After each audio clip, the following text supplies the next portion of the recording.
Let's look at this question here where we have Zadie and Maisie and they're playing a game. You can have a read of the question, pause the video.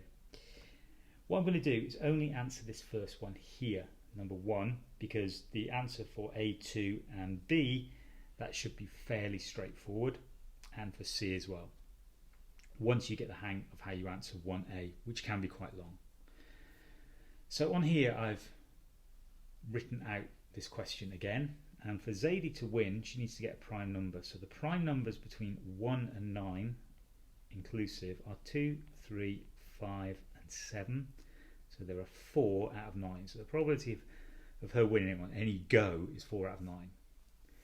Now for Zadie to win, she would have to get half at the very beginning, so she'd have to win the coin toss and then go first, and this probability is going to be quite big. So she could win on her first go, which is 4 out of 9, or there's another way of her doing it. She could not win on the first go, but then it goes to Maisie. She has a turn and she would have to throw a prime. That's Maisie throwing that prime to not win, and then Zadie will throw a prime. So it's just right over here. This is Zadie winning on her first go. This is her not winning. Then Maisie doesn't win, and then Zadie wins here. Then we could have that repeated. So Zadie not winning, Maisie not winning. Now Zadie takes another turn, but she doesn't win this time. Then Maisie has a go and doesn't win, and then finally Zadie will win on the final go. So let's just fill those in. This one is Zadie not winning, Maisie not winning, Zadie not winning, Maisie not winning, and then Zadie winning.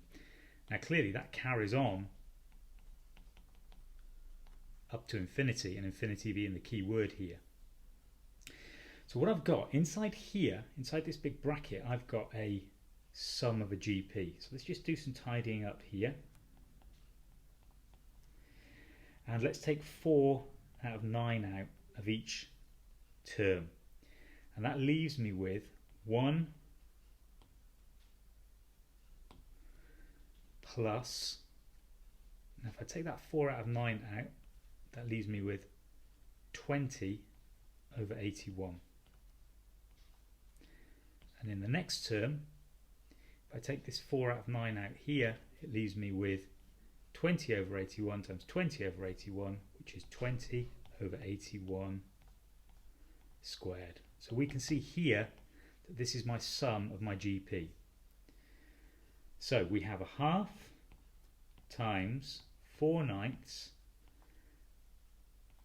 times, and in here the sum of a GP. Now this sum of a GP,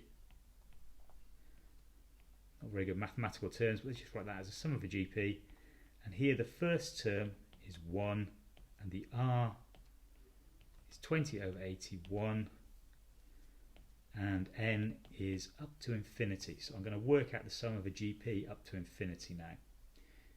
That will be a half times 4 out of 9 times, the first term is 1, 1 minus R is 61 over 81. And it's just a matter now of playing around with my fraction.